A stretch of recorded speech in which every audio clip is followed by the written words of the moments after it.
Pasar properti saat ini berada dalam fase penuh tekanan, inflasi tinggi, konflik geopolitik, dan kenaikan suku bunga mengubah dinamika investasi dan kepemilikan properti di banyak negara.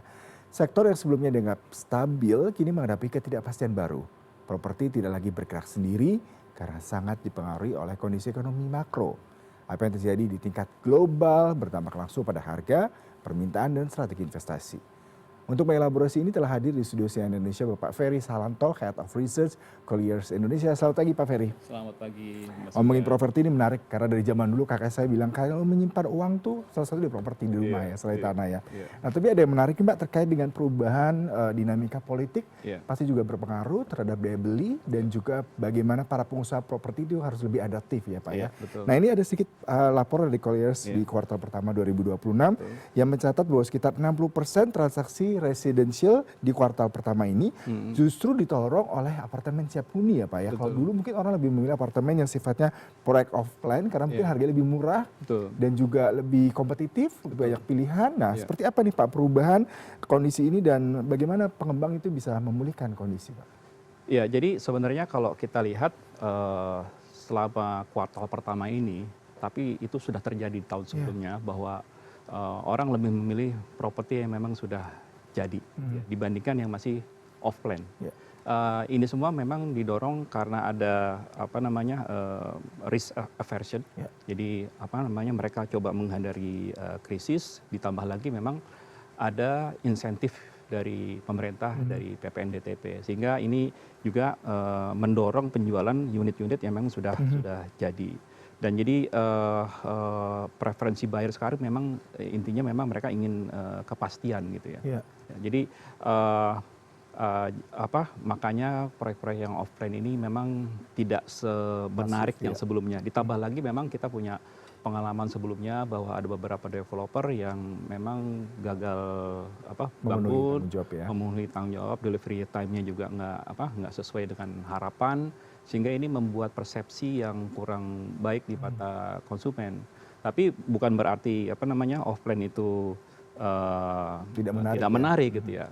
Jadi selama dia di off plan ini proyek-proyek yang memang memiliki potensi untuk bisa menjadi naik harganya, kemudian bisa menghasilkan income yang sepadan, itu tentu masih menarik. Dan syaratnya memang ya biasanya dibangun oleh developer yang sudah punya reputasi dan dia membuktikan itu di lapangan. Jadi nggak hanya nama besar tapi juga harus punya legacy lah ya. Legacy untuk membangun ini sesuai dengan yang dijanjikan gitu. Jadi sebenarnya masih menarik kalau saya lihat gitu. Yang menarik tadi saya juga sempat membaca berita terkait dengan pengusaha properti itu harus lebih adaptif ya Pak ya dengan kondisi di mana daya beli juga turun, kemudian juga isu global masih menjadi salah satu sentimen orang untuk membelanjakan uang nih membeli properti. Nah dengan hunian baru nih pasti harga lebih mahal ya Pak daripada off plan karena kalau off plan itu kan bisa lebih negosiasi ya harga-harganya. Nah seperti apa nih Pak melihat dan mensiasati ini bagi para pengusaha properti Pak? Jadi sebenarnya kalau bisa juga dengan melakukan ini de-risking model. Jadi bagi proyek-proyek yang memang masih off plan, jadi mungkin bisa disiapkan sebangsa escrow account, jadi rekening yang memang dari pihak ketiga dalam hal ini bank. Jadi pembeli yang mau beli properti yang masih off plan, mereka nggak langsung menyetor ke developernya, sehingga lebih secure, mereka bisa lihat progresnya sesuai dengan pembayaran itu disesuaikan dengan progres pembangunan. Sebenarnya ini udah dilakukan waktu itu modelnya kalau developer tuh namanya cash installment ya. Tapi sekarang memang sudah tidak terlalu terjadi lagi itu ya, tidak terlalu happening lagi gitu ya. Kemudian yang bisa kita lakukan adalah dengan cara milestone based payment ya. Jadi pembayaran itu dilakukan secara bertahap. Dan ini sebenarnya sudah pernah dilakukan, cuman memang itu pembiayaan memang langsung dari developer gitu ya. Kemudian yang bisa dilakukan juga adalah developer apa namanya, lebih transparan terhadap progres pembangunan. Ya. Jadi ada update dulu, ada update terus, jadi bisa di-track sampai di mana progresnya, sehingga itu membuat keyakinan dari developer itu jadi keyakinan dari calon pembeli itu jadi lebih firm, lebih Karena pasti. progres dan pembayaran juga bersinergi, bersinergi. mereka trustworthy-nya juga terbangun Betul, dengan baik ya iya. Pak. Nah ini menarik nih kalau saya bertanya terkait dengan residensial. Bagaimana kalau Riz melihat kondisi saat ini Pak di Indonesia? Kalau kita melihat apakah memang fasenya kita fase recovery, growth, atau justru menuju koreksi? Mengingat tadi di awal juga sempat kita katakan isu global ini masih menjadi sentimen Pak. Iya, kalau kita bayangkan satu siklus properti, residensial terutama yang high rise ya, ini memang late recovery sebenarnya. Iya, Jadi memang tertinggal dengan sektor-sektor properti lainnya, yang terutama yang komersial. Bahkan dia tertinggal dari dari sektor yang landed gitu ya. Iya. Tapi kita melihatnya udah ada fase kestabilisasi gitu ya. Kenapa? Karena memang dari sisi pasok itu sudah sangat regulated. Jadi pertumbuhannya moderat. Jadi kita nggak lihat ada pipeline project yang berlebihan sampai 3 tahun ke depan gitu ya. Artinya memang ada potensi ini bisa menuju ke keseimbangan baru antara Apa itu Pak yang supply. menyebabkan itu? Apakah memang dari segi landed house itu terbatas dari sisi tempat, daerah strategis, kemudian perizinan, seperti apa nih Pak? Sebenarnya kalau kita bicara ini lagi ya, bicara ke high rise ya. Sebenarnya high rise itu yang jadi masalah itu adalah bukan hanya keterbatasan lahan juga, tapi lebih kepada Kondisi juga mungkin pemerintah. iya, salah satunya itu. Nah ini kalau kita bicara mengenai backlog nih Pak terkait dengan properti di Indonesia, data menunjukkan perumahan nasional itu masih di angka jutaan unit Pak. Nah namun di sisi lain banyak apartemen oversupply. Tadi di awal kita sempat berbicara mengenai apartemen oversupply, terutama kalau di kota-kota besar, Jakarta, mungkin Bandung, Surabaya, Jogja bahkan sudah bertumbuh cukup besar terkait dengan apartemen. Bagaimana Anda melihat ini? Sebenarnya terlihat kayak paradoks ya, antara kebutuhannya tinggi tapi supply-nya sebenarnya banyak gitu ya. Cuman kalau kita lihat ini kayak sesuatu yang tidak kesesuaian aja gitu sebenarnya. Jadi apa yang dibutuhkan oleh konsumen, yang kita bicara konsumen yang besar ya, yang besar memang stok-stok yang masih tersisa sekarang itu memang agak mismatch dengan kebutuhan masyarakat sekarang gitu ya, dari sisi harga, dari sisi kelasnya gitu ya, sehingga itu yang terjadi, kelihatannya kayak terjadi oversupply gitu ya. Padahal sebenarnya karena memang kebutuhannya ada, tapi masyarakat sekarang lebih selektif sehingga menyesuaikan dengan kemampuannya gitu.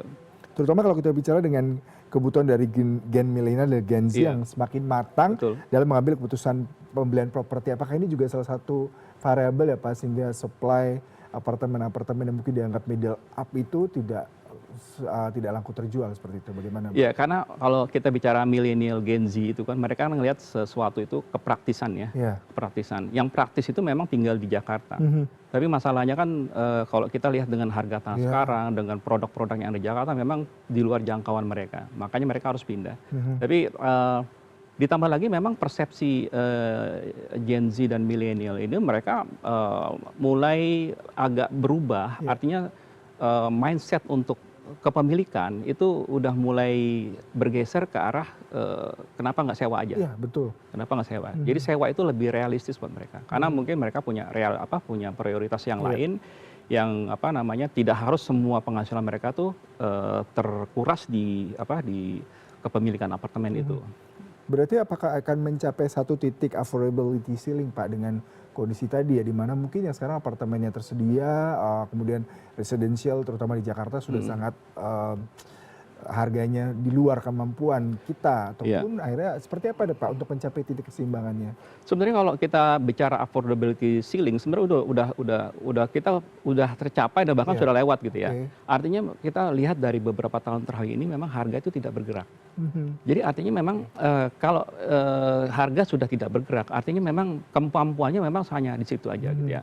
Nah, ini yang membuat apa namanya, selama beberapa tahun ini pertumbuhan harga itu nggak sampai quarter on quarter cuma 1% Iya, aja gitu ya. Dan itu yang apa namanya, kelihatannya apartemen ini bukan barang yang bisa dijadikan andalan untuk misalnya orang tuh untuk investasi. Karena mhm, capital gain-nya memang, presentasi per tahunannya memang, rendah gitu. iya.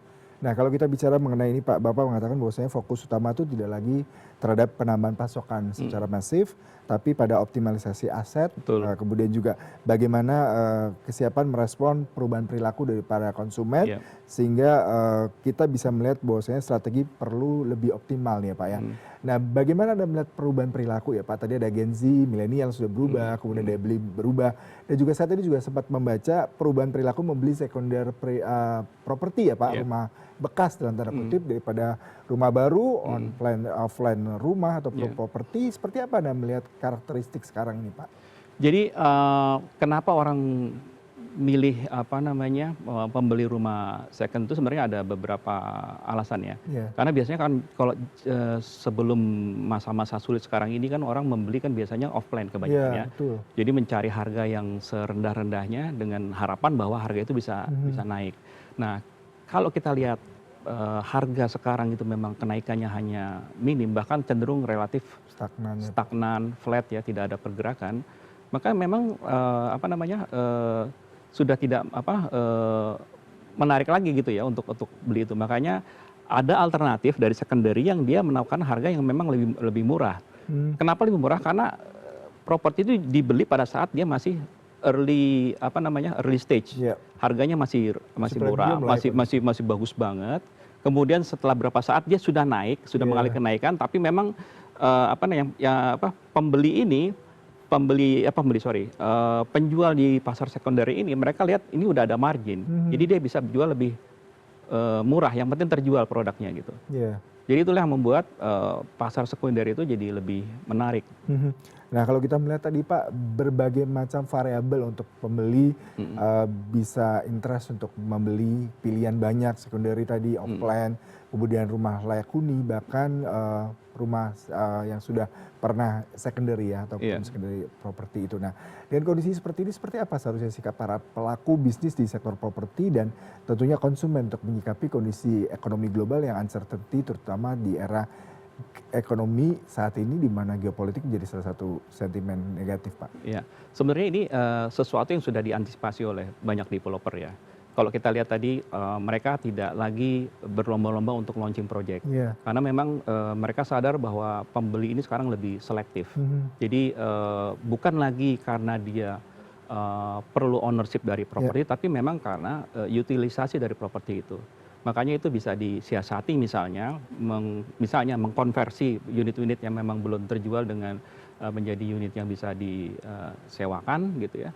Kemudian juga dia bisa misalnya mencari institutional investor gitu ya. Artinya investor, sekarang memang ada beberapa investor yang dia ngincar proyek-proyek yang memang belum perform ya mhm, secara penjualan. Mereka take over, mereka running sebagai renting atau rental property gitu oke, ya. Dan itu sebenarnya sesuatu yang menarik karena gini, kebutuhan masyarakat, terutama di kota besar seperti Jakarta ini kan memang, mereka sangat concern dengan waktu dan tenaga yang mereka harus habiskan di perjalanan gitu ya. iya, Nah ini menjadi sesuatu yang menarik gitu ya.